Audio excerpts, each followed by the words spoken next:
PodCastle, episode 737 for Tuesday the 31st of May 2022. The 800 Legs of the Rio-Niteroi Bridge by Henan Bernardo, read by Jogo Hamosh and rated PG-13.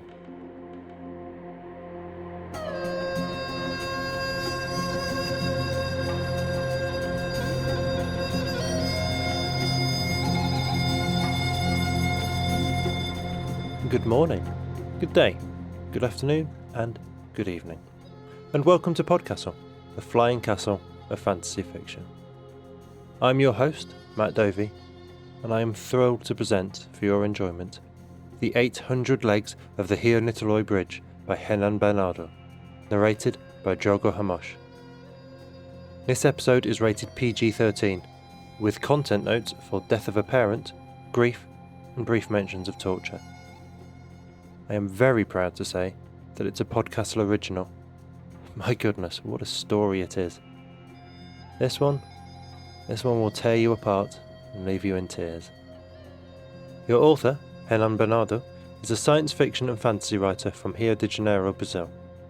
His fiction appeared, or is forthcoming in, Apex Magazine, Dark Matter Magazine, Daily Science Fiction, Translunar Traveller's Lounge, Solarpunk Magazine, The Dread Machine, and others. He was one of the authors selected for the Imagine 2200 Climate Fiction Contest with his story When It's Time to Harvest. In Brazil, he was a finalist for 2 important SFF awards and has published multiple stories. His fiction has also appeared in other languages. He can be found on Twitter at Henan Bernardo and his website www.henanbernardo.com. Your specially selected narrator for this story is Jogo Hamosh. Brazilian, born and raised in Rio de Janeiro, Jogo is an English teacher and the editor-in-chief of Revista A Taverna, an online fantasy and science fiction magazine that publishes short stories written by Brazilian authors in Portuguese. Find it on Twitter at A Taverna Revista. He's been teaching for almost 15 years, and, once in a while, he dares to translate stories from English to Portuguese. His stories have appeared in countless magazines, in parallel universes. In this one, they're still nowhere to be found. Find him online at jogolshamos.com. And a reminder here, after all those Twitter handles and website URLs, that all these links can always be found on our website at the bottom of each story's page. And now pay attention, for our tale is about to begin, and it is a truth that has waited decades to get out.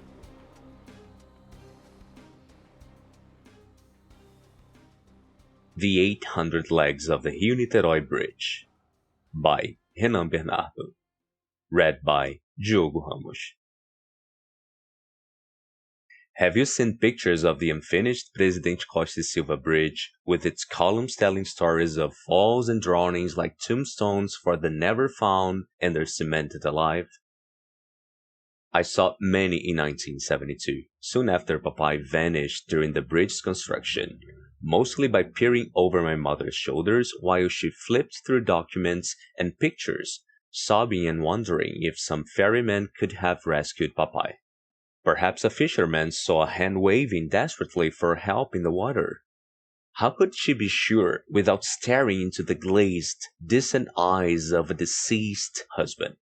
After those days, I convinced myself I'd never look at pictures of the bridge under construction again. Those tall columns with their gray, ominous girders jutting out of the zone like the last, frantic gestures of hands begging for help. Except now, 20 years after the accident, I have pictures of the unfinished bridge scattered over my desk. The reports are confused and scarce. O Globo mentions a small Navy boat sinking under the bridge. Jornal do Brasil mentions a lot of trash afloat near the columns. Both of them mention people or animals walking on the columns' bases. And less trustworthy outlets speak of monsters swimming along the bay. I flipped the pictures, grabbing a few recent ones to jot down numbers on the pillars, marking those where the incidents have been reported. Probably cases of piracy or robbery. Though they are rare so far into Guanabara Bay, it's the most plausible explanation. With a little star, I took the column that was built over the tomb of my fathers and his colleagues. Mãezinha and I buried our incomplete grave in the 70s, when the government ordered no attempts to rescue the missing people that worked in the bridge's construction. Accidents were commonplace. Finding the dead, not so much. The military minds behind the country stated that progress, like a bridge, was a path that needed to be trodden from one end to the other, not a place to linger. Maybe that's why I'm eager to pursue this line of investigation regarding the bridge. Why I'm flipping through the black and white photos and the frazzled newspaper clippings over my office's desk. A silent, personal rebellion to linger where no authorities felt they needed to at the time. I pick up the telephone and dial my editor's extension line, seizing the moment to steer my eyes away, even if for a moment, from the multiple versions of the unfinished bridge over my desk. Alberto, where can I rent a boat?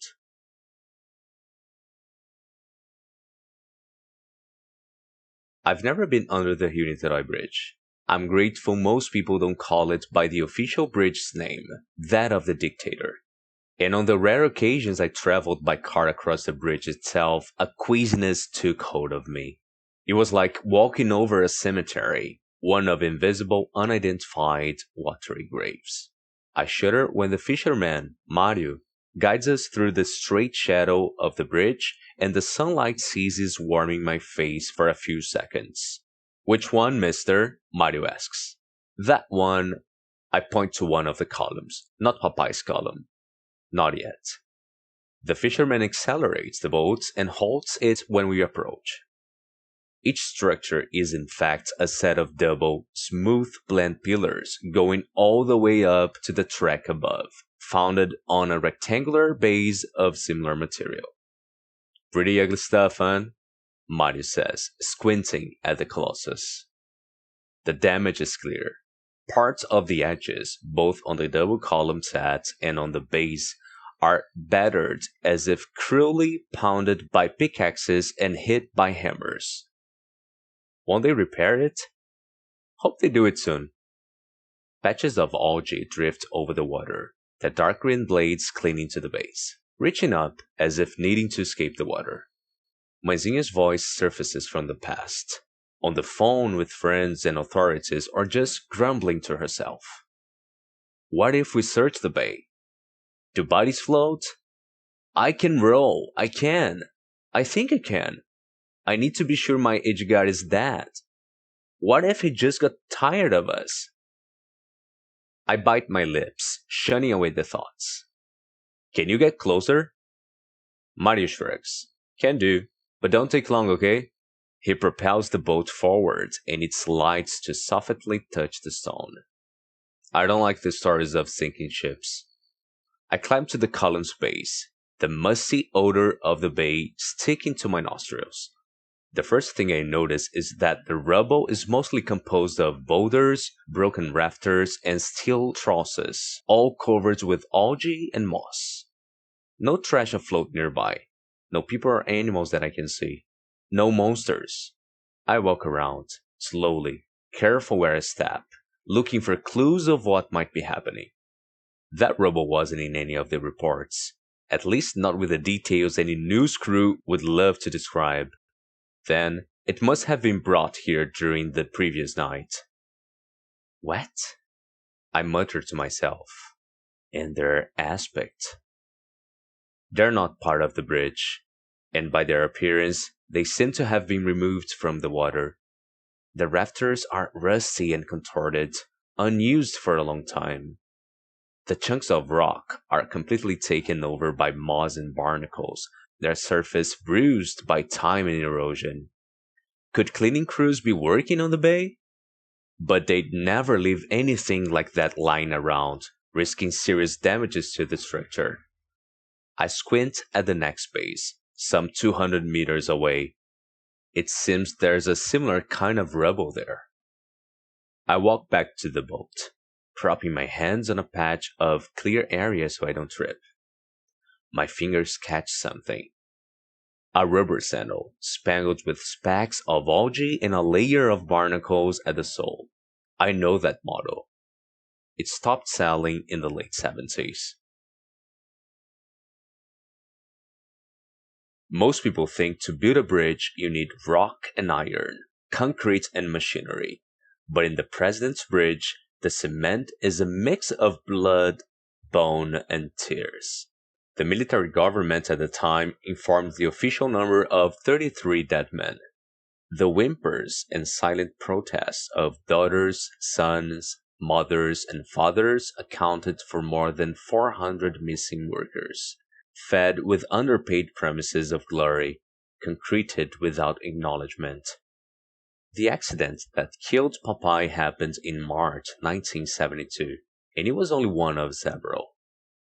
The watertight casings that enabled underwater construction burst, and the remainders of its structure hurled the workers into a cataclysm of stone and water.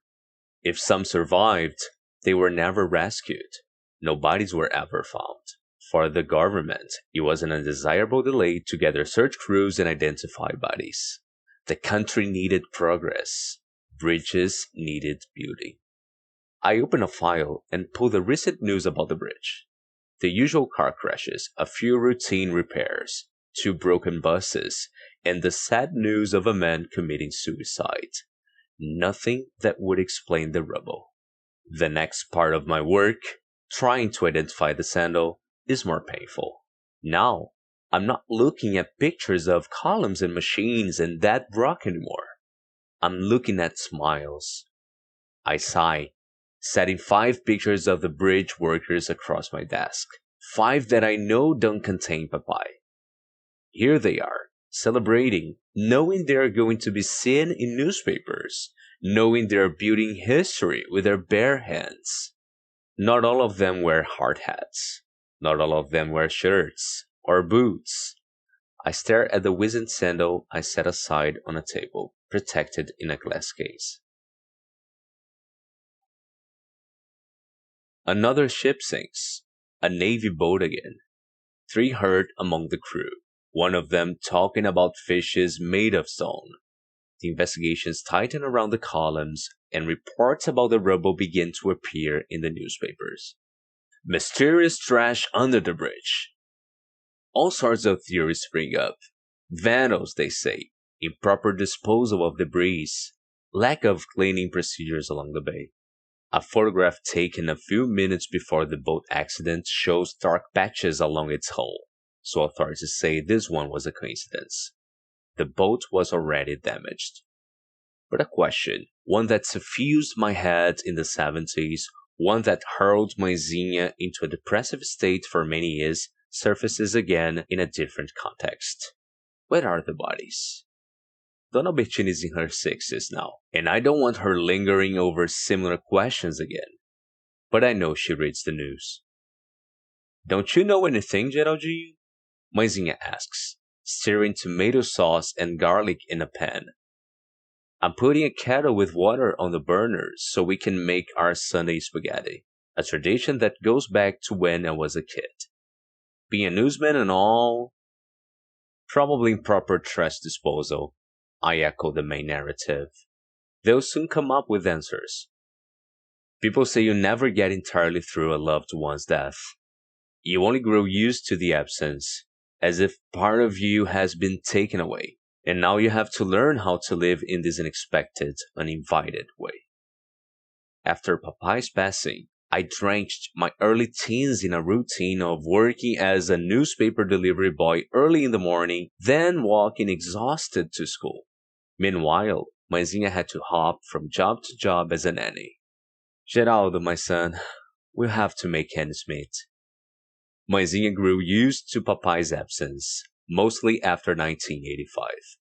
Despite the unaccounted bodies, the redemocratization and the transition to a civil government gave her hope that no other families would have to face what she had. I see the question in her eyes. It's best if I don't answer, but I do. It has nothing to do with the workers. The word wades through the kitchen. A shadow flits over Mãezinha's face. She stops steering for a moment, but quickly resumes it. Silence sips in, cumbrous and rough. The despair of a younger mother and wife floats back from the past. Could he be a beggar now? What if he smacked his head and lost his memory of us? 10,000 workers. Why would God pick my Edgar? Has he done something wrong? Not enough firemen or engineers. Can you believe? Mãezinha mumbles. He took a packed lunch every day. She starts stirring the sauce faster. Sometimes I prepared it. Other times he did. More rarely, the contractors gave them something tasteless. And I know the story. I revisited it so many times. I remembered Popeye whenever I ate something I didn't like. Popeye didn't have many options. I used to tell myself, sitting on the school steps, but I let her finish it. She needs it. He and his friends, how I miss them too. Rogério, Denilson, funny men they were. They used to eat with their legs dangling way up in the unfinished columns. Can you believe? How dangerous it was. Eating and looking at the vastness of the bay. Telling jokes as if the next payday could come any faster. And there were never enough foremen or bosses around to organize everything. Everything was scarce, Geraldinho. Everything but the money they poured on that bridge. There's always enough money to pay the workers in projects like that. Mãezinha nods. But they never do. Do you know when the wind flutters the bridge's highway and they have to interrupt traffic for a while? The water boils. I blink and quickly turn off the fire, nodding at her question.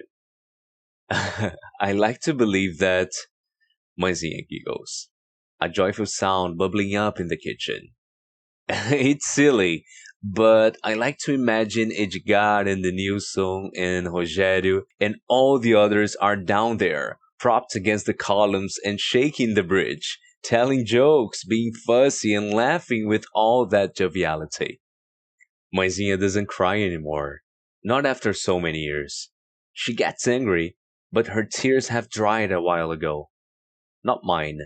I wipe them out with my sleeves, trying to find comfort in the fact that once I gave him a lunchbox with the words, O melhor pai do mundo, the best father in the world.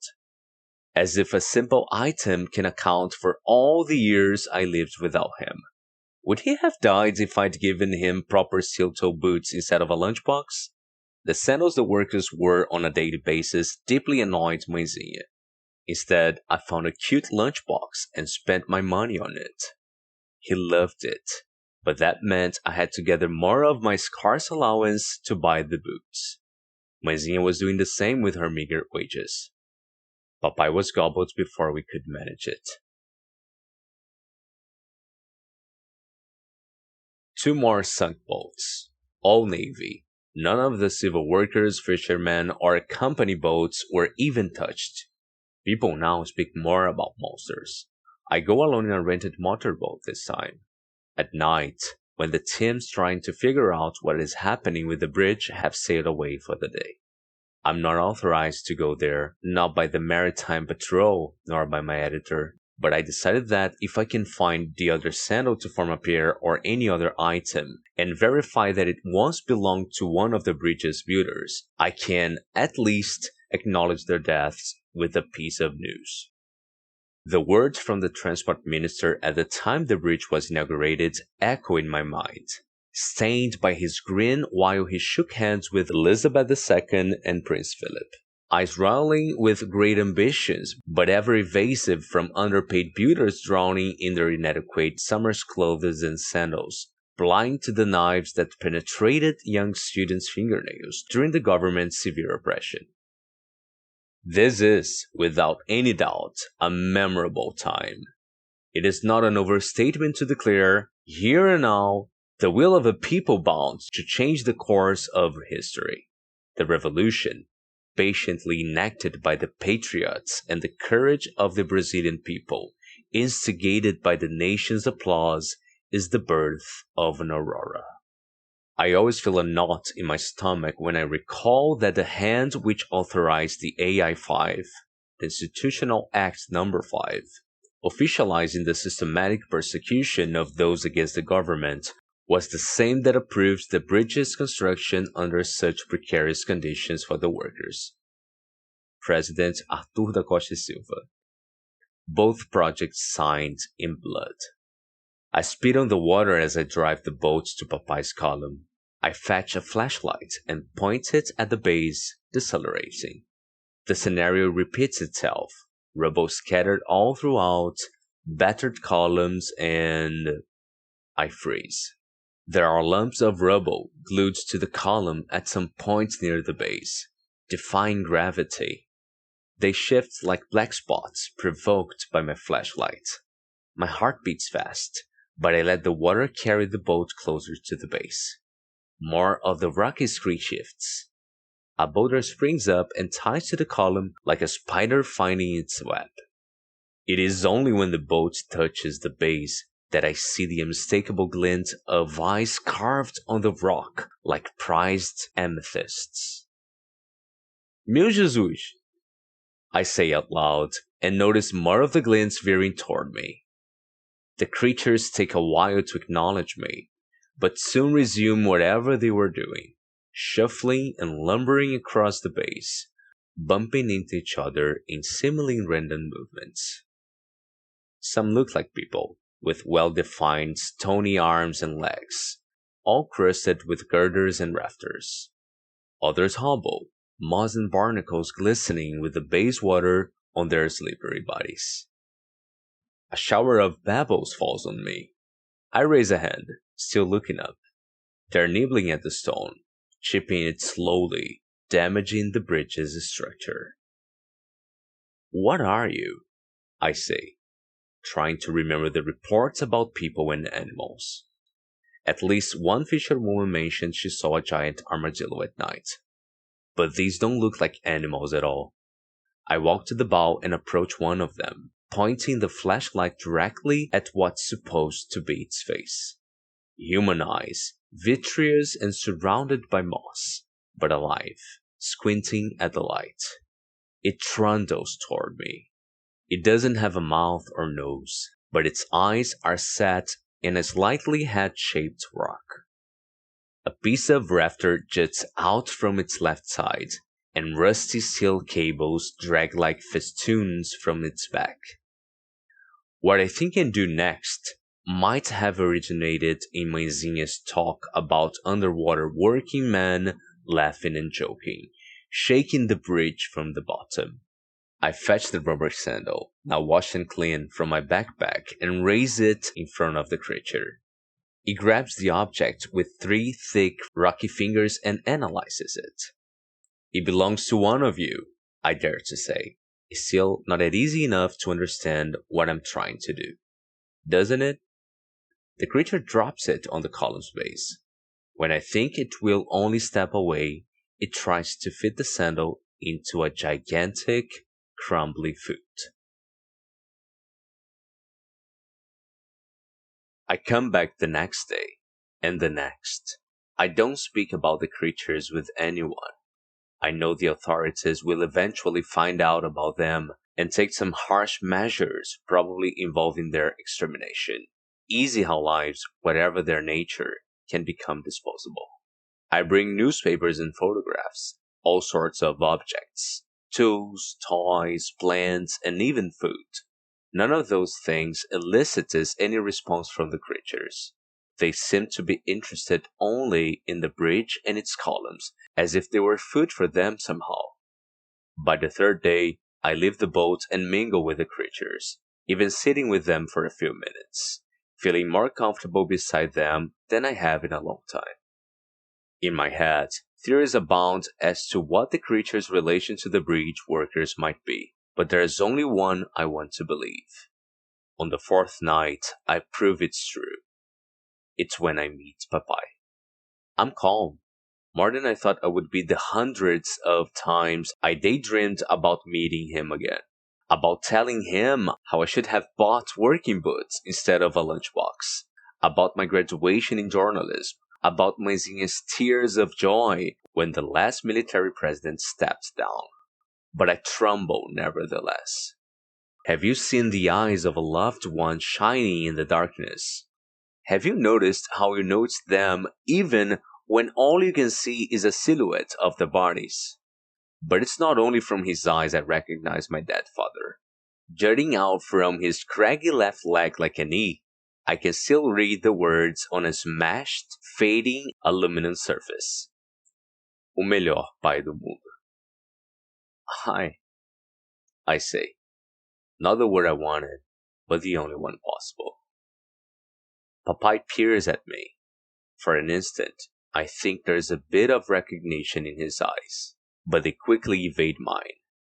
Before he swivels back to his comrades, I touch his back.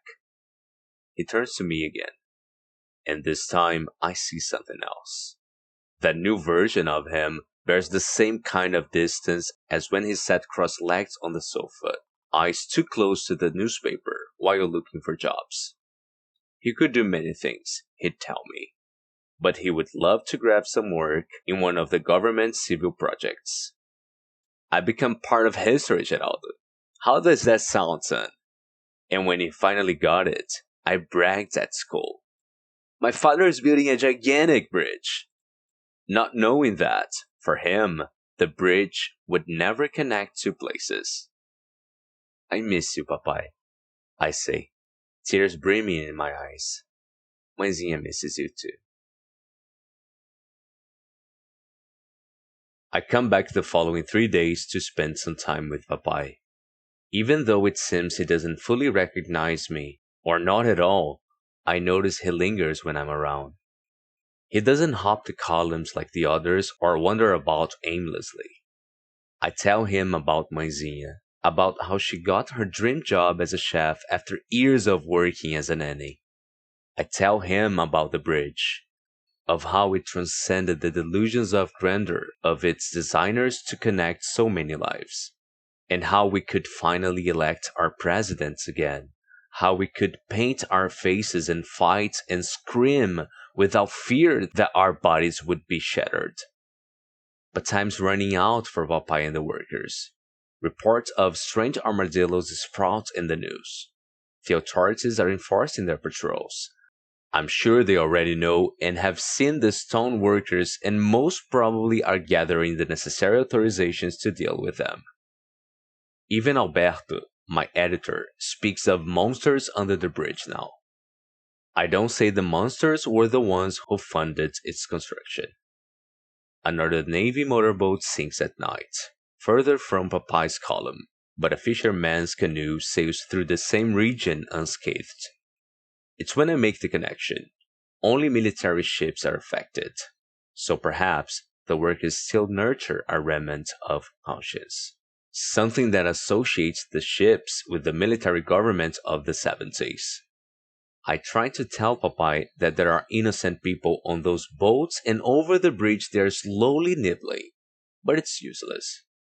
Their toil is as incessant as it was decades ago. 2 nights before the Rio de Janeiro government authorizes the bridge's shutdown to deal with the problem, I bring a note document to the base, the list of the Rio-Niteroi bridge missing workers. Rogério Assunção da Rocha, I tell Papai, sitting on the floor in front of him, his colleagues shifting and treading all around me, climbing the columns and diving in the water. I don't try to provoke anything from him anymore. I just want to talk and be there with him, what I always wanted during the painful 70s. He was your friend. I move the flashlight across the document, sliding my fingers over the names.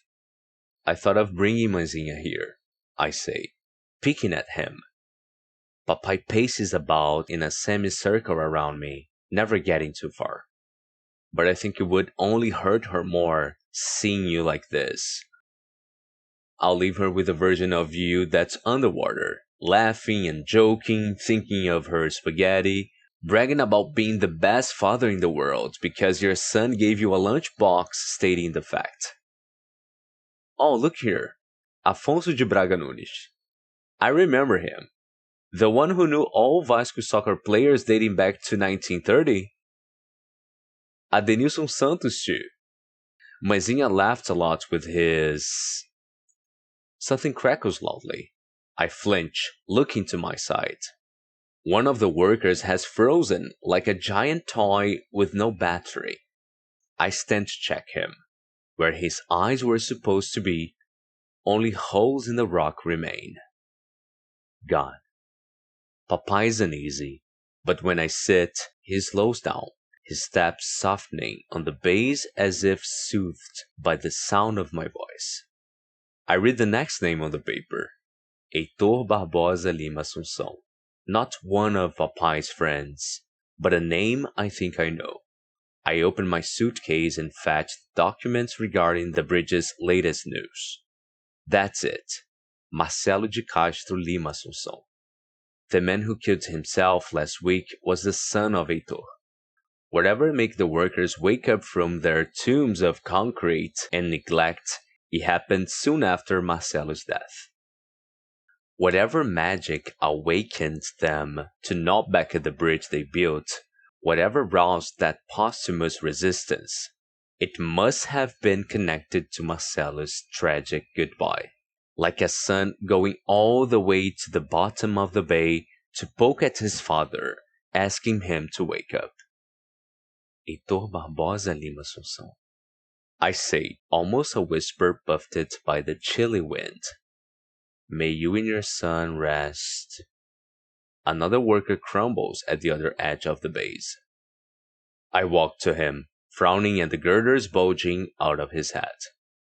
On a tag protected by a plastic coating, I see a bearded man with black hair and protruding cheekbones.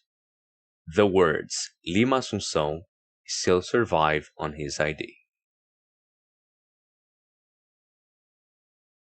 Mr. President, I completely agree with the Institutional Act No. 5 because I believe there are people contesting our revolutionary process.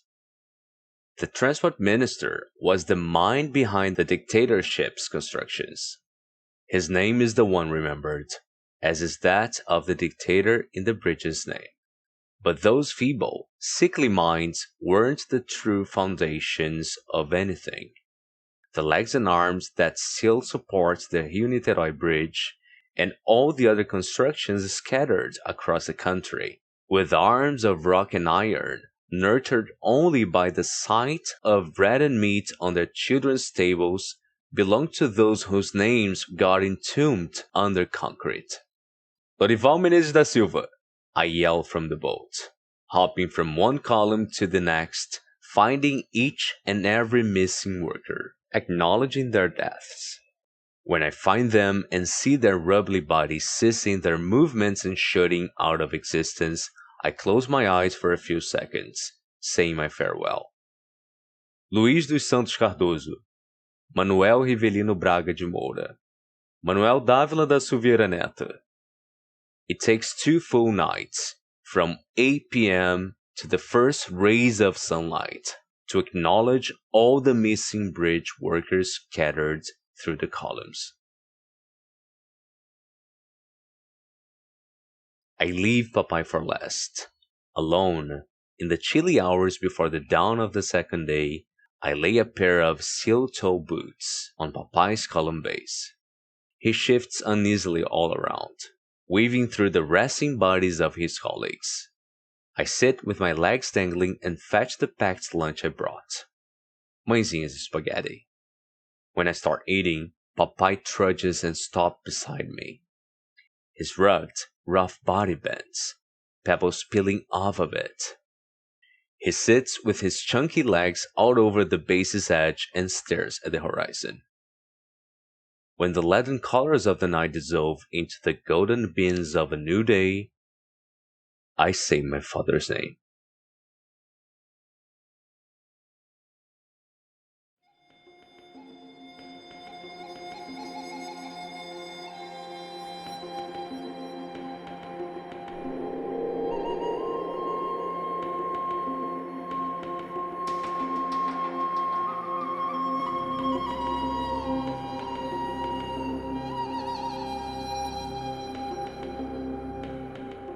And welcome back. Henan sent us these notes on the story and the history of the bridge. This story is inspired by real accidents. It was commonplace to concrete workers' bodies after accidents during the bridge's construction. Rio-Niteroi Bridge in Rio de Janeiro is the longest bridge of Brazil. It was built between 1968 and 1974 during the harshest period of the Brazilian military dictatorship, alongside systematic persecution and torture of anyone considered part of a resistance. The bridge's real name, Presidente Costa e Silva Bridge, is that of the second military president of Brazil. Apart from covering up the deaths of thousands of workers during several construction projects, Costa e Silva also promulgated the Institutional Act No. 5, which, among other things, institutionalised torture and persecution in Brazil until 1978. Thank you, Henan, for the context and for the incredible story.